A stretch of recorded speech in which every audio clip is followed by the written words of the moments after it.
Hola, yo soy Marisol Vera Guerra, soy escritora, psicóloga y editora mexicana. El día de hoy voy a abordar de manera breve el tema del lugar común y la construcción poética. Si me guío con la teoría de la gramática generativa que expone el lingüista Noam Chomsky, el lenguaje viene siendo una función orgánica. Nos cuesta trabajo muchas veces conceptualizarlo de esta manera porque estamos habituados al dogma de ver el lenguaje como un objeto meramente aprendido o tomado del mundo exterior y negando en cierta forma nuestro proceso evolutivo en tanto seres, en tanto animales que somos, como decía Desmond Morris, monos desnudos. Entonces, el lenguaje tiene una función que va más allá de la comunicación, de acuerdo con esta perspectiva, y que en cierta forma sería inherente a nuestra humanidad. Es decir, que nosotros nacemos no con un lenguaje ya estructurado, pero sí con cierta predisposición a una gramática, a una estructura base, digamos a un formato inicial con base en el cual vamos a hacer una dinámica, una interacción con el entorno, con el ambiente, y vamos a desarrollar ya una cosmovisión, una manera de entender el mundo. Una lengua es una forma de entender el mundo, una estructura de pensamiento. Nos enseña a pensar, pensamos desde la lengua. De manera que nosotros todos seres humanos nacemos entonces dentro de un contexto cultural que nos va a ir domesticando, que nos va a ir señalando cuáles son las rutas cognitivas adecuadas para comunicarnos con el prójimo.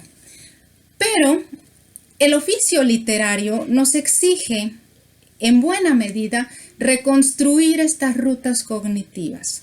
¿Cómo hago yo para alcanzar a escribir como Dostoyevsky?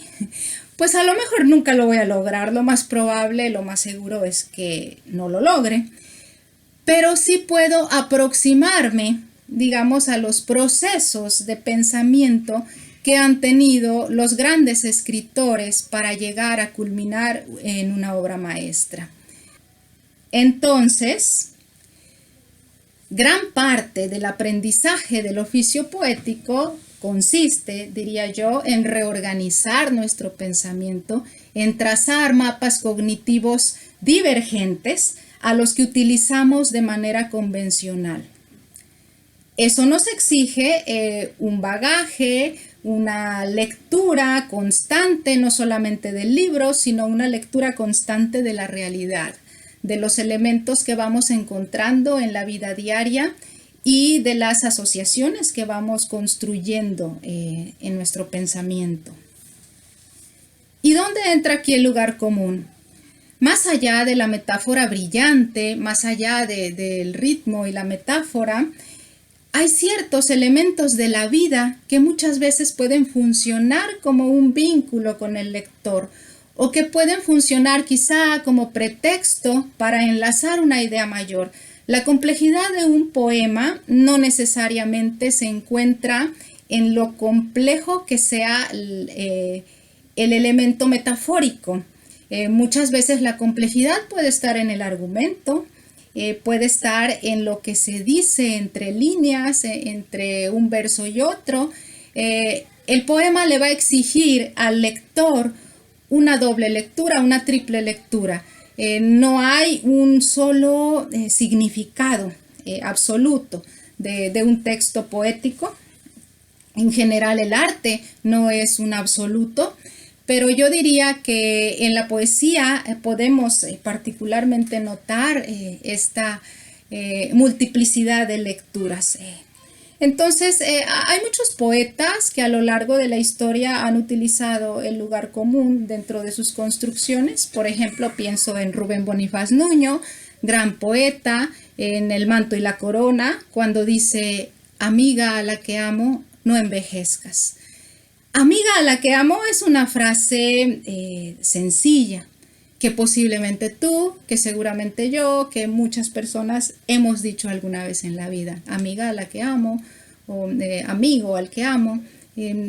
No hay allí una construcción en sí literaria, es un elemento común. El valor que va a tener esta frase se va a dar en su relación con otros elementos que van a construir el poema, es decir, al momento en que se integra a un cuerpo mayor, donde ya hay un propósito, donde hay un manejo del ritmo y de la metáfora. Nos dice entonces el poeta: amiga a la que amo, no envejezcas, que se detenga el tiempo sin tocarte, que no te quite el manto de la perfecta juventud inmóvil. Pienso, por ejemplo, en Jaime Sabines y cómo él lograba a través del coloquialismo un vínculo con un gran número de lectores, ¿verdad? Porque esa es otra característica que tiene el arte en general, que se puede reproducir, que puede intervenirse, que puede retomarse y convertirse en un objeto completamente distinto, ¿verdad? Partiendo quizá de un elemento ya construido en otro momento por alguien más. Por ejemplo, ninguno de nosotros está develando el hilo negro de la poesía. Es extremadamente difícil tener una idea verdaderamente original, si es que eso en algún sentido es posible. Desde la epopeya de Gilgamesh, desde la Ilíada y la Odisea, los grandes temas de la humanidad ya han sido abordados: la muerte, la vida, el amor, la divinidad.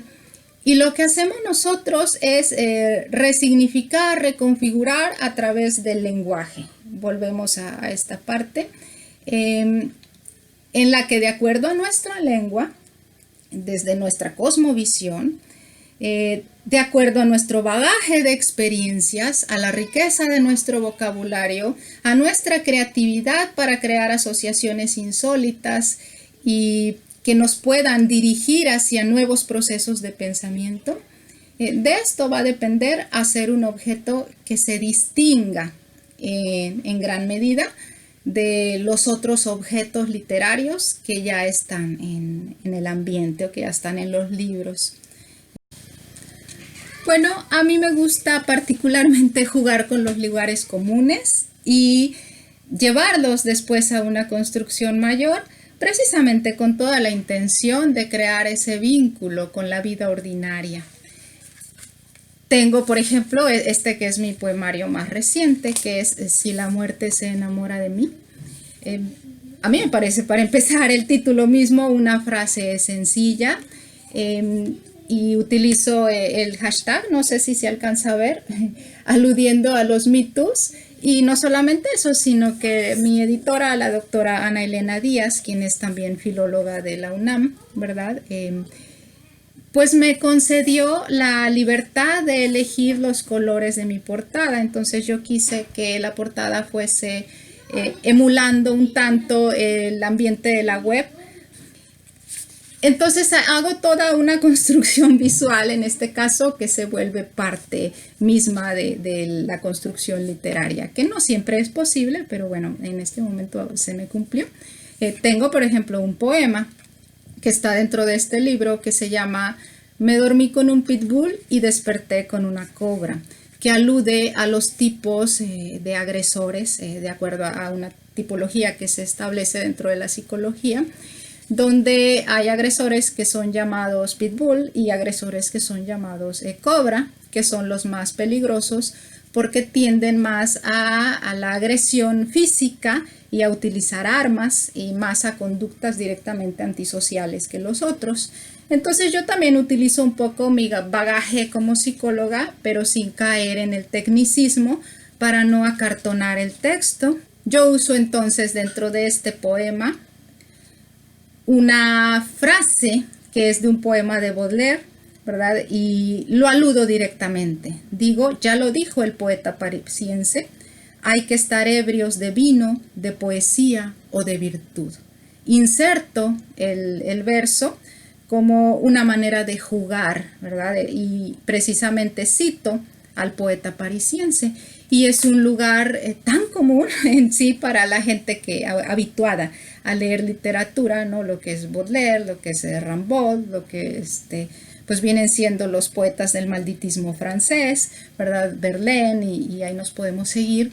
Y hay frases, ¿no? Y cosas que ellos hicieron en su momento y que fueron deslumbrantes y que ahora ya forman parte de nuestro imaginario colectivo. Y hacemos un juego de intertextualidad y hacemos un juego de intervención, ¿verdad? Y las personas que tengan estas lecturas previas, pues lo van a apreciar, lo van a integrar a su comprensión del poema y seguramente van a tener esta lectura más rica que quien no haya tenido dicha lectura previa. Yo abogo como por resignificar los lugares comunes y precisamente el día de ayer hice este experimento que es bastante común en mí para las personas que siguen mis publicaciones en redes sociales y para quienes me conocen personalmente saben que este es un hábito dentro de mis construcciones literarias y subí en mi muro de Facebook un poema que yo titulo Jeroglífico. En el muro no le puse el título, se lo puse en mi blog, ¿verdad? Lo pueden visitar, aquí está. Y empiezo con una frase bastante trivial, bastante común, que no es en sí una construcción literaria. Y digo, amo a un hombre. Como pude haber dicho, amo a una mujer, soy una mujer feliz, voy caminando por la calle, puedo elegir cualquiera de estas frases que fácilmente dice cualquier ser humano, ¿no? Yo te invito a buscar elementos de tu entorno aparentemente sencillos, frases hechas, palabras sueltas o diálogos que pudieran parecer muy simples y con base en ello tú desarrolles una idea más profunda. Ese es un buen ejercicio también como para desintoxicarnos de tanto retoricismo en el que a veces podemos caer, especialmente cuando somos emergentes, cuando no tenemos todavía demasiado oficio. Entonces rebuscamos las palabras y las frases intentando decir lo que queremos. Cuando a veces una entrada sencilla, una frase asequible para mucha gente, puede ser un buen vínculo de interacción y puede ser también un pretexto quizá o una plataforma, una base para desarrollar un argumento más profundo. Eso por supuesto pues ya va a depender de nuestra creatividad, de nuestra disciplina. La poesía es un ejercicio de rigor, no rigor en el sentido de que se acartone el texto, sino de disciplina, de conocimiento y de sinceridad. Yo pienso que todo buen poema lleva una buena dosis de sinceridad. Hablaba entonces de que esta frase tan simple de decir amo a un hombre es parte de nuestro vocabulario ordinario. Y yo la tomé precisamente como lo que es, como un objeto completamente ordinario, para integrarlo a un cuerpo mayor, que en este caso es un poema, donde ya se desarrolla una idea, donde se va a observar ritmo, donde se va a observar metáfora. Tú puedes verlo, aquí te voy a dejar el link si tú quieres entrar y revisar el poema. Y ya si tienes algún comentario, claro, con mucho gusto. Sintetizando, existen ciertos elementos comunes que no van a tener en sí mismos un valor o un peso literario, sino en su interacción con otros elementos de una construcción mayor. Y bien, este poema a mí me costó un día de mi vida hacerlo. Empecé en la mañana, me desperté con algunas imágenes en la mente, incluso me salté mi sesión habitual de yoga porque eran muy intensas las imágenes que tenía en la cabeza. Inicialmente eran otras las imágenes, otras las construcciones y las fui depurando como es normal cuando trabajamos con un texto hasta que llegué a lo que yo consideré que era la esencia. Y para mí un día es poco pues hay textos que me han requerido trabajar meses o incluso años, aunque puedan ser breves. Siempre estoy trabajando con muchas cosas a la vez, siempre tengo varios libros en desarrollo de narrativa, de poesía y de otros tópicos literarios. Pero obviamente que de esto que escribo, pues una porción ha visto la luz, otra porción pues se encuentra inédita. Y tengo también el hábito de compartir a veces de manera gratuita y sin ningún otro afán más que el placer de la palabra, la adicción al lenguaje, algunos de mis textos, ¿no? Entonces me he ganado amistades que han sido sinceras y profundas a través de la poesía. Y para finalizar, quiero hacer un comentario un tanto al margen de todo lo que he estado diciendo hasta ahora, pero que viene al caso porque está relacionado con mi oficio como escritora y como editora. Pienso que la generalidad de las personas con las que he trabajado en mis talleres literarios, con las que he colaborado en publicaciones a lo largo de más de 15 años, y en general las que son mis amigas y contactos cercanos, saben que algo que me destaca es precisamente la disciplina, ¿no? En cuanto a la labor literaria, que la poesía es un oficio de rigor, es decir, no se trata de escribir o de plasmar lo primero que viene a mi mente, ni de tomar cualquier elemento del ambiente y solo porque yo pienso que dice algo realmente lo está diciendo. Hay todo un trabajo detrás. Y esa disciplina, ese trabajo constante han caracterizado, pienso yo, en mi oficio. Y de esto creo que pueden dar fe de muchas personas en mi país y en otros países porque he desarrollado proyectos a nivel internacional. Acabo de enterar de una circunstancia de la cual yo no habría sabido de no ser porque algunos contactos cercanos me dirigieron, ¿verdad? Información que al parecer existe una persona, me enseñaron unas capturas de pantalla que me parecerían graciosas en otro contexto o en otro momento, pero dado que, como ya dije, yo vivo de mi labor editorial, de mi poesía y de mi trabajo literario, se alimentan mis hijos, me alimento yo, pienso que es necesario puntualizarlo, ¿verdad? Esta persona parece haber interpretado que la línea "amo a un hombre" es un verso que le pertenece a ella. Esto a mí me deja dos posibilidades. El que una frase tan trivial y tan insertada en el imaginario colectivo y en el habla cotidiana sea tomada por este sujeto o sujeta, para ser inclusivos, como un tipo de robo, a mí me habla de una comprensión bastante básica de lo que es la estructura literaria, porque le está dando un valor en sí mismo a esa frase que pues está bastante insertada en el habla ordinaria. No hay ni siquiera una construcción literaria allí. Amo a un hombre es una cosa tan simple que yo pude haber dicho como pudiste haber dicho tú y seguramente la has dicho en muchos momentos o la podrías decir, ¿no? Tranquilamente, como yo puedo decir amo a una mujer, soy una mujer feliz, voy caminando por la calle y ya después de eso, ahora sí, hacer la construcción, ¿verdad? Literaria. Hay palabras que yo tiendo a repetir dentro de mis textos, como nos sucede a todas las personas que estamos dentro de este oficio. Cada poeta tiene un campo semántico propio, tiene un bagaje personal, sobre todo cuando ya ha establecido una voz, que finalmente eso es lo que yo diría que importa dentro del oficio, que lleguemos a establecer, a construir una voz propia. Entonces en esta voz se repiten ciertos elementos del lenguaje que ya forman parte de nuestra ruta cognitiva precisamente.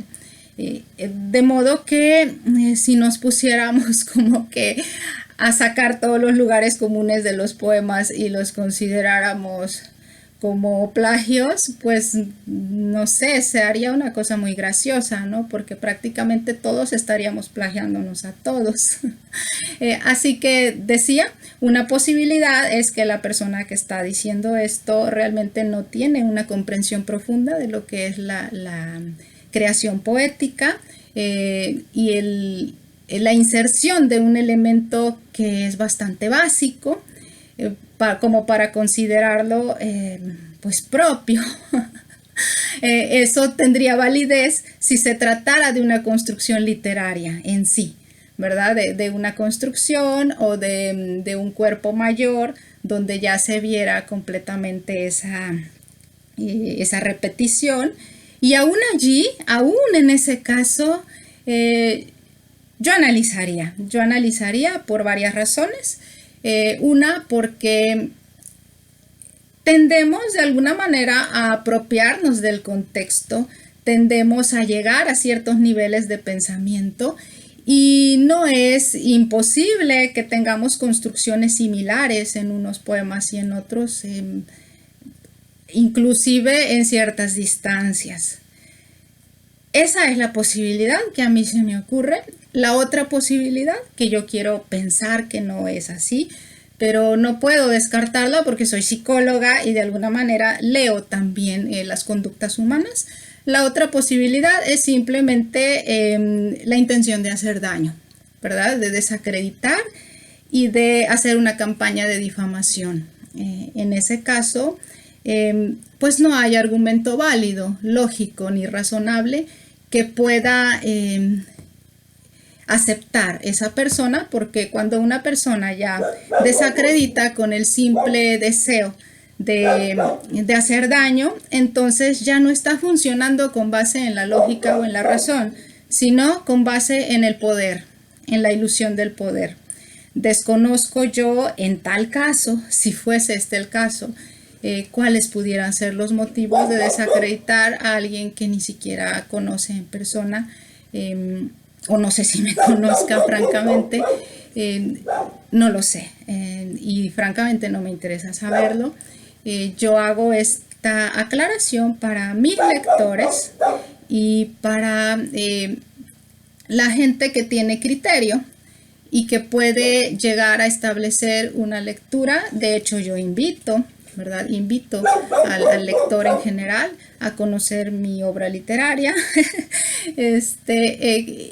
Y no cuesta nada, claro que también vendo los libros porque, bueno, yo vivo de ello, como ya les dije, pero también distribuyo de manera libre y gratuita una parte de mi obra, ¿verdad? Normalmente que ha sido publicada ya en diferentes medios, como una forma de regalarme con el lector, porque yo considero que el conocimiento es libre, considero que todos deberíamos tener acceso a la poesía, que todos deberíamos tener acceso al arte, ¿no?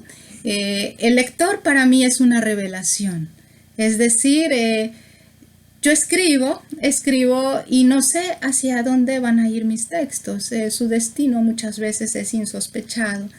Y cuando un lector lo encuentra, lo aprende, lo degusta, lo integra a su vida, a mí me parece que eso ha sido fantástico, que eso ha sido una revelación para mí. Yo les agradezco su tiempo y cualquier comentario que quieran hacerme lo pueden hacer con completa confianza.